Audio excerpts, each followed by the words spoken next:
Hello everyone. তো কালকে ছিল আমার বার্থডে। আমার বরমশাই আমাকে 12টা বাজতে 15 মিনিট আগে ডেকে বাড়ির বাইরে দাঁড় করিয়ে রেখে দিয়েছিল। আমি তো ফার্স্টে ভেবেছিলাম যে শুধু কেক কাটিং হবে, তাই জন্যই দাঁড় করিয়ে রেখেছে। ও বাবা, এত ডেকোরেশন করেছে কে জানে। তো যাই হোক, সকালে উঠে গেছিলাম আমাদের রামপ্রসাদ কালীবাড়িতে পুজো দিতে। তারপর পুজো টুজো দিয়ে বাড়িতে এসে দেখি আমার শাশুড়ি মা আমার জন্য সিমই বানিয়েছে, যেহেতু আমি পায়েস খাই না। তারপরেই আমার দাদা নিয়ে এসেছিলো দুপুরবেলা কেক, তো সেকেন্ড কেক কাটিংটাও করে নিলাম। তারপর সন্ধ্যাবেলা রেডি হয়ে চলে গেছিলাম একটু ঘুরতে। তো ফার্স্টেই আমরা চলে গেছিলাম কল্যাণী ITI-তে। আর রাস্তার মধ্যে রথতলার প্যান্ডেলটা চোখে পড়ে গেছিলো। তো ITI এর প্যান্ডেল বলতে গেলে পুরোটাই কমপ্লিট হয়ে গেছে। আমরা তো কল্যাণী আসলে একবার হলেও ITI-তে আসি। আর কল্যাণীতে তো যখনই আসি তখনই মনে হয় যে পুজো লেগে গেছে। এত লোকজন, এত লাইট, এত ভালো লাগে। তো সেন্ট্রাল পার্কের সামনে বিশ্বকর্মা পুজো উপলক্ষে একটা মেলা বসেছিল। তো যেখানে মেলা দেখি সেখানেই তো দাঁড়িয়ে পড়ি, আমার খুব ভালো লাগে মেলা।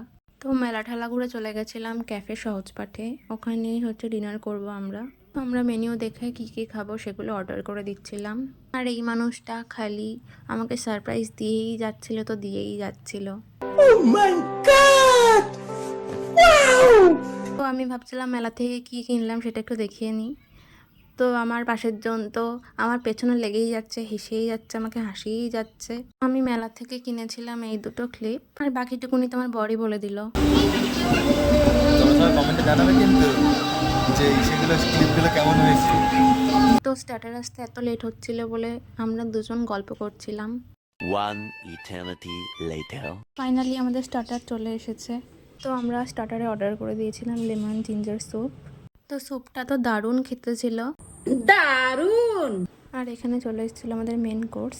তো মেন কোর্সে অর্ডার দিয়েছিলাম plain tandoori roti, cheese garlic bread, mix veg আর ড্রাই চিলি চিকেন। তো এই ক্যাফেতে এসে যখনই যাই অর্ডার করি না কেন, টেস্ট তো সবসময় ভালো থাকে, তোমরাও ট্রাই করতে পারো। তারপরেই ডিনার করে আমরা বেরিয়ে গেছিলাম, একটা দোকান দেখে দাঁড়িয়ে পড়লাম কোল্ড ড্রিঙ্কস নিতে। তো এই ছিল আমার বার্থডে ব্লগ। তো দেখা হচ্ছে আবার পরের একটা মিনি ব্লগে। তো টাটা।